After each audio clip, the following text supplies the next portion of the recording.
Okay, hi everyone. This is S5 History. We continue our discussion of the living and working conditions during the Industrial Revolution. In this recording, we talk about first we talk about education. Um, I just want to mention this. As you can see here on this slide, in the first half of the 19th century, very few working class children went to school. Okay, why is that? Because many of them they had to go and work in mines, in factories. They were preferred because they were smaller, they could fit into, limited spaces. They could work the machines, their hands were and fingers were smaller, more flexible, more nimble, and factory owners um, and the bosses at the mines felt like they were useful, and at the same time they didn't see that as owners or supervisors they were obligated to pay children as much as they would pay adult males. Okay, so as you can see here, uh, many of the workers in the textile industry, for example, were under the age of 15. So few working class children went to school. School wasn't that regular, at least in the beginning. Um, Schools were usually attached to churches at this time. So I'm saying all this because even though the type of school system that we have is really based on schools that were invented, that were established during the Industrial Revolution, at least in the beginning, not too many children went to attend these schools. But then at the same time in the 19th century, in the 1830s, for instance, certain reforms would be introduced. Okay, so politicians saw that they had to make certain changes in society and in the way, for instance, that people lived and worked. For instance, Parliament passed the Factory Act. This is one of the first, laws to control, to set restrictions on the way people work. So, for instance, children under the age of 13 had to attend to 2 hours of school a week according to the Factory Act. Other factory acts would follow, and they would reduce working hours and at the same time provide certain protection to to children and to women. Now, it's good to talk about how the middle class, those factory owners, actually lived and what their lives were like in contrast to the lives and the working conditions of the working class.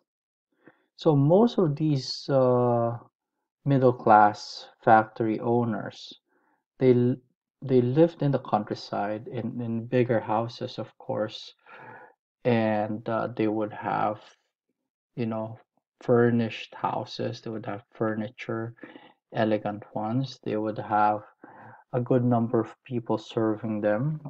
They would have servants, butlers, cooks, and maids. Their children were well educated because they could attend school. They would have, tutors at home. And then later on, when the boys in particular became older, they would go to, uh, you know, prestigious schools like Cambridge or Oxford, with an eye to taking over the business later when they come of age.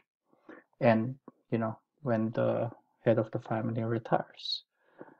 Girls were taught at home by tutors, or as they were known, governesses. A governess was a female tutor who was in charge of the education of the young children, and in particular girls at home. The girls learned things like needlework, so sewing, embroidery, painting, social graces, manners, etc. So you can imagine that these factory owners had a lot of money because they had people working for them. Their workers who worked the land or worked in the factories or lived in housing for workers. They had to pay rent to the landlord, who were in many cases also factory owners. They would go into the city and in horse-drawn carriages, and they had a more diverse and more nutritious diet. So they ate fish, beef, soup, chicken, and they would have alcohol with that. And later on, they would have their dessert like port wine, coffee, or tea. So things that were, also products that were available thanks to colonization. What were the working conditions in the mills and in the textile factories? So you were talking about large buildings with, multiple floors, very busy halls, very busy places. So you would have deafening noise because you would have, many machines working at the same time, and then factories were dust filled, so you can imagine that if you spent something between 12 to 14, 15 hours a day, you would inhale a lot of this dust, and this would cause lung diseases, lung problems for the workers. uh, Air in the factories were hot and damp. The windows had had to be closed because a draft might come in, and wind can destroy cotton. So people work 6 days per week, 6 out of 7, of course, and then we're talking about 14, 15 hours a day. Wages were low because many people who had to move to the cities were looking for work. So, there were more than enough workers. So the factory owners could keep wages low. Wages meaning the money that they receive for their work. Women and children were preferred because you could pay them less. And men earn more in general. So, what other facts about working in the factories should we remember? Should we know? You had some time for lunch. You could only go to the restroom 3 times a day, not more. Otherwise, you would be penalized. So you would have to pay a fine. In the case of children, you'd be beaten up. So if you were late to work, you'd pay. Or if you opened the window, you'd pay. Um, some people were so tired because they spent most of their uh, waking life during the day in front of a machine. They would be so tired they would you know fall against the machine, and they would either be dismembered, meaning they would lose a hand, for instance, or a foot, or they would die. They would be caught in the machine and suffer horrible injuries. um Children were preferred as piecers. So piecers are people who repaired broken thread. So sometimes the thread would break, but they had to uh, you know put the at least two threads to back together. So this is slightly dangerous work, so this could also cause injuries.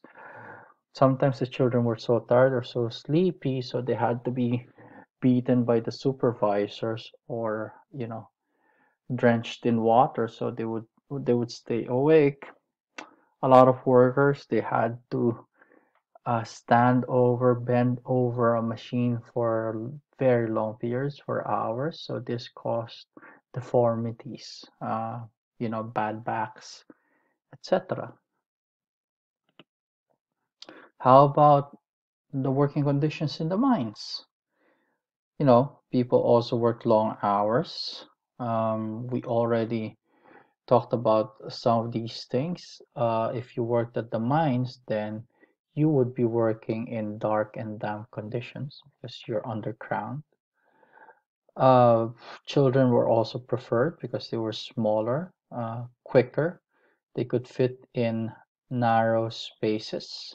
So some of these girls and boys worked as trappers. They had to open and close mine doors so that some of the gas would go into other areas in the mine. Um, some others would work as hurries. So the very young ones, they worked as trappers. If you were about between 8 and 15 or 16, you could work as a hurry. That means that you had to drag carts of coal from the coal face, from where you got the coal, to the shafts, the mine shafts, so the carts could be loaded onto the lifts and brought to the surface. Others, the older ones, they worked as diggers. Okay, older boys and girls worked as diggers. Women also worked in the mines, and they had to drag as much as wagons, carts containing half a ton of coal, for instance. So backbreaking work, in summary. Okay, a lot of the colliers, or colliers, miners, got miners' lung. What does that mean? Because you had to stay underground for long periods of time, and you inhaled coal dust, so you would develop uh, difficulties breathing, so lung diseases. Deformities as well. You would have a crooked back, because you had to bend over, pull wagons or carts. You know, People ended up with poor eyesight as well, because they had to work in the dark for long hours. And injuries and death, because of the dangers of mine work, like floods, explosions, and the collapse of the different areas underground. Okay, so I hope the picture is clear. So these people who worked in the different industries, they had a horrible time.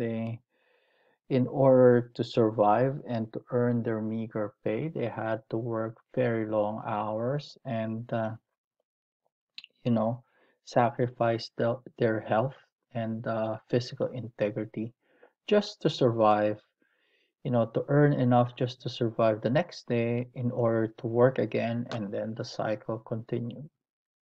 Okay.